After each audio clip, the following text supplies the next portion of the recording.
چاوەکانتان نەویکەن ئەگەر ئافرەتێک بەوێ دەهات تەماشای نەکەن. بۆیە ئەمە بەڕاستی ئەخلاقە، بەڕاستی ڕەوشتێکی پێغەمبەرە صلی الله عليه وسلم لە کۆمەڵگادا دەیچێنێت بۆ ئەوەی تەماشای ناموسی یەکتری نەکەین. دەفەرمێت چونکە ئەو ڕێگای ئافرەتی زۆری پێدادێن ئێوە نابێت تەماشایانکەن. لەو سەری ئافرەتێک هات لەگەڵی بڕۆیت چاوی لەگەڵ بەری هەتا تێدەپەڕی، لەو سەری ژێچکە هاتەوە چاوی لەگەڵ بێنی هەتا تێدەپەڕێ. ئیشی تو هەر ئەوە بێت چاو بجێڕی من ناموسی خەڵکیدا. حرامە، ئاگادار بە. تۆ دایکت هەیە، خوشکت هەیە، خێزانت هەیە، کچت هەیە، ڕازی دەبی خەڵک ئاوا تەماشای ناموسی تۆ بکات؟ هەڵبەتە نەخێر.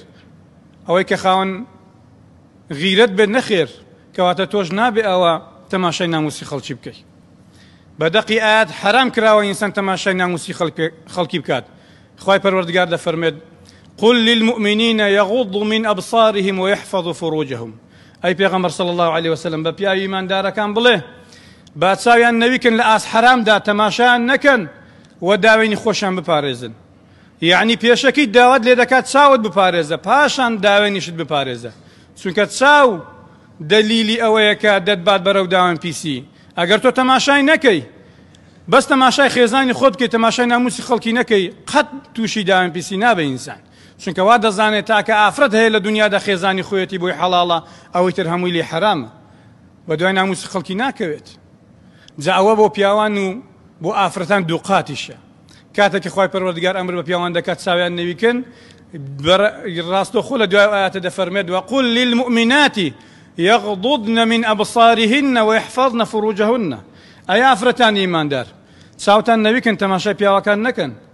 پیاوێک بۆت حەڵاڵ نییە تەماشای نەکەی، نەزەر حرام نەکەی و داوێنی خۆشت بپارێزە. جا ئەگەر ئافرەتان هاتنە پێش دەرگا دانیشتن، تخوا چاویان پارێزراو دەبێ. بەدەقی ئاەت حرامە ئافرەت بێتە دەرەوە لە ماڵەوە لەبەر دەرگادا بنیشێت، بە زەروریەت نەبێت ناوێ بێتە دەرێ، لەبەر ئەوەی گرانبەهان، لەبەر ئەوەی کاڵایەکی زۆر گرانبەهان بە زێڕش بەراورد ناکرێن. گەوهرن، جەوهرن، بەڕاستی دەبێت شتێک بە قیمەت لە ژوورەوە بێت، نەک وەکو تەماتەی ڕزوی بێتە سەر عارەبانەکان هەڕاز بکرێت. شتی گەورە بە قیمەت دیتوتانە لە ناو جامخانەدا دەنرێت، لە ژووری لە ناو قاسەکاندا حەشار دەدرێت بۆی دەستی هەموو کەسی نەگاتێ. ئافرەتان ئەوا بە نرخن لە دینی ئیسلامدا. خوای پەروەردگار دەفەرمێت: وقرن في بيوتكن. وقرن في بيوتكن 4-5 کەلیمەیە. با بمێننەوە لە ناو ماڵی خۆیاندان، نێنە دەرەوە. ئافرەتان ناوی بێنە دەرەوە بەبێ ئیش. ئەگەر ئیشی زەروریان هەبوو، ئەمەش مانای سزنکردن نییە، غەڵەتی لێ حاڵی نەبن بڵێ جاوە ئافرەتان سزن دەکەن. نەخێر، 200 مەتر ماڵەکەتە با لەوێدا بسوڕێتەوە، سزن نییە. ئەوە یەک. ناژڵێن هەربانەیەتە دەرێ، بەڵام بە زەروریەت نەبێ نێتە دەرێ، با بۆ فیتنە و ئاژاوەنانەوە نێتە دەرێ ببێتە مای فیتنە بۆ خەڵکی. ئەگەر هاتە دەرەوە زەروریەت بوو، دەچێتە بازار، دەچێتە خەستەخانە، دەچێتە سەردانی نەخۆش، سەردانی ماڵی خزمەکانی. ولا تبرجن تبرج الجاهلية الأولى.